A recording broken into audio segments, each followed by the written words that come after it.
So yan nga po mga kalingap, meron nga pong kahilingan po itong si Kalingap Edu nga po dito kay Bridget nga po at alam naman po natin na hindi lang po isa, dalawang beses nga po na na-love team itong si Kalingap Edu at ang naging unang love team nga po ni Kalingap Edu dati ay ang Edshin, tapos yung kay Rina, yung about naman po kay Rina ay bilang kapatid lang naman po yung turing nga po doon, hindi naman po siya as in love team, di ba?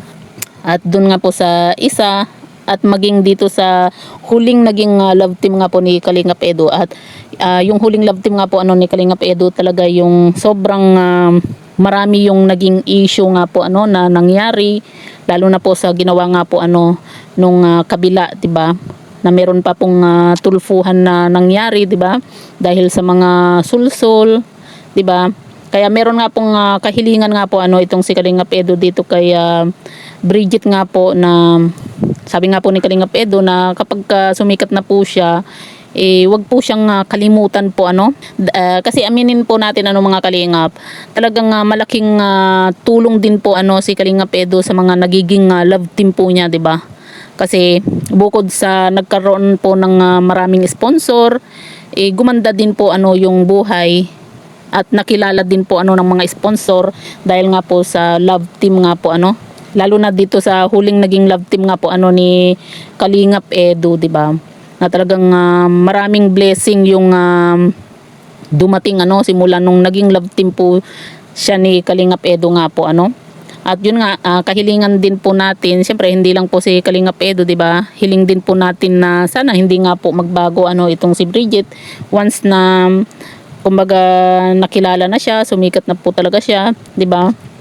Kasi lalo na yung sa tiwala, 'di ba? Sana hindi po 'yun mawala nga po Hindi yung sa umpisa lang mabait, tapos bandang huli kapag merong magsulsul mas kumbaga kakampihan pa yung nagsusulsul at mas pipiliin pa po 'di ba? Kaya sana itong si Bridget, wag na wag po siyang magbago nga po Kagaya ng hiling nga po ni Kalingap Edu na kapag sumikat na po siya ay sana hindi po siya makalimutan, 'di ba? Kasi kilala naman po natin si Kalingap Edu sa larangan po ng love team, 'di ba? Lahat po ng mga naging love team niya kahit papaano ay gumanda po yung buhay dahil nga po sa love team.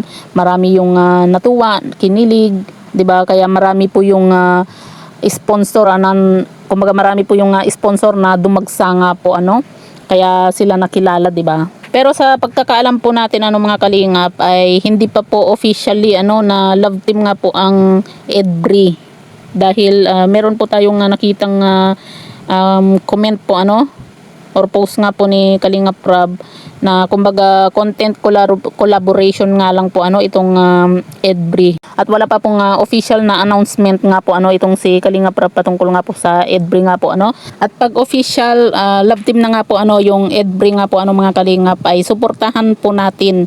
At sa mga ayaw naman po sa Edbri, wag na po tayong mangbash nga po kumbaga wag na lang po nating panoorin kung ayaw man po natin yung Edbri nga po.